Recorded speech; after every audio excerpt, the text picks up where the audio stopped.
Hey, what's going on, guys? Heads here from Infinity Loops, and welcome back. Today, we take a look at the F0803 22,000 kV motor by Tmotor. So to save you the time of walking through the entire build, this is my normal mob thick build. I'll leave the part list down below in the description, but it's essentially the same build that I always fly, my daily flyer. The only difference is the motors. The reason I do this is because I know my baseline for 22,000, 20,000, 19,000 kV motors already for this build, so I kind of know what to expect. I'm going to fly it on my normal 450 milliamp 1S batteries. I'm going to try to keep everything consistent except the motors so that I can really get a feel for what the difference is. So without further ado, let's get into some footage and then we will talk about it after.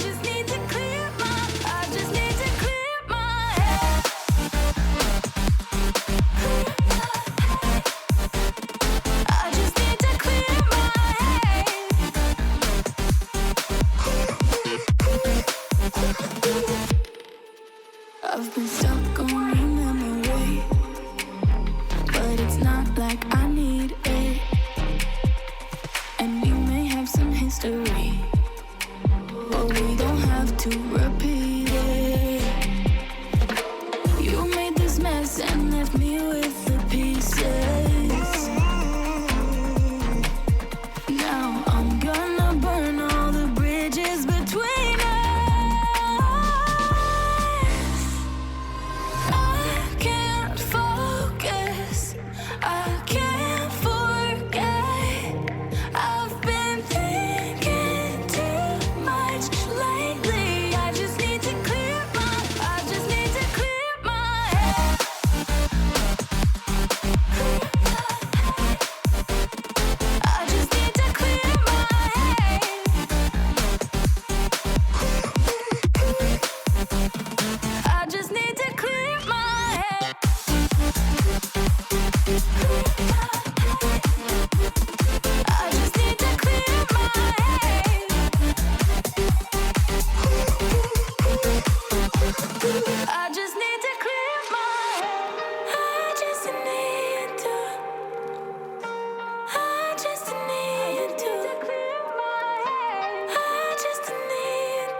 Now that we have had a chance to give these motors a rip, let's talk about them. The first minute to a minute and a half on these motors felt great.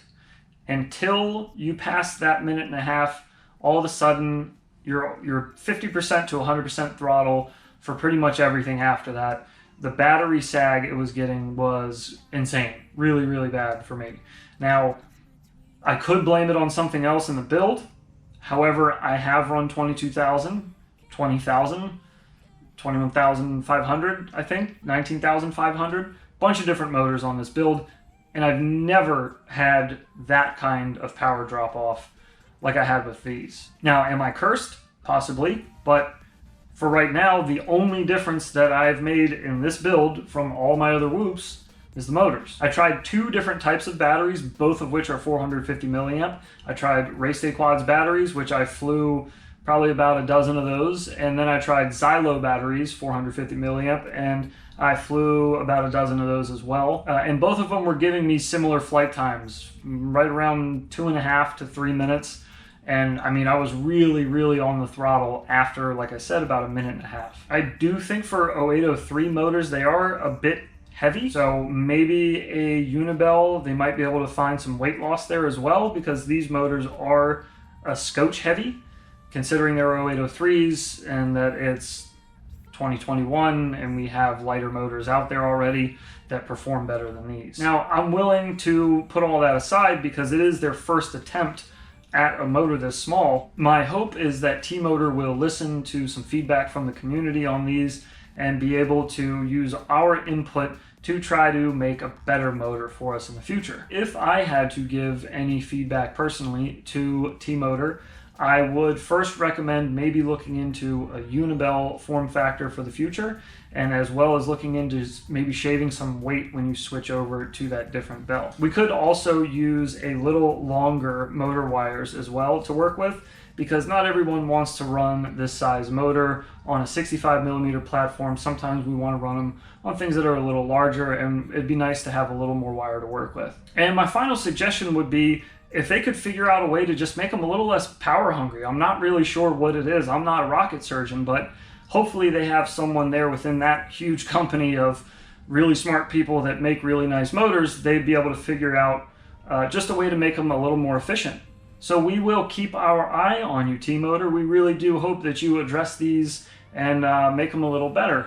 But as far as for these motors, myself, if I was suggesting to you, I think there are much better motors on the market right now as far as unibells that are going to be cheaper, a little lighter, probably perform a little better, and be more durable. So that will do it for us here today, guys. We hope you enjoyed, and we will see you in the next one.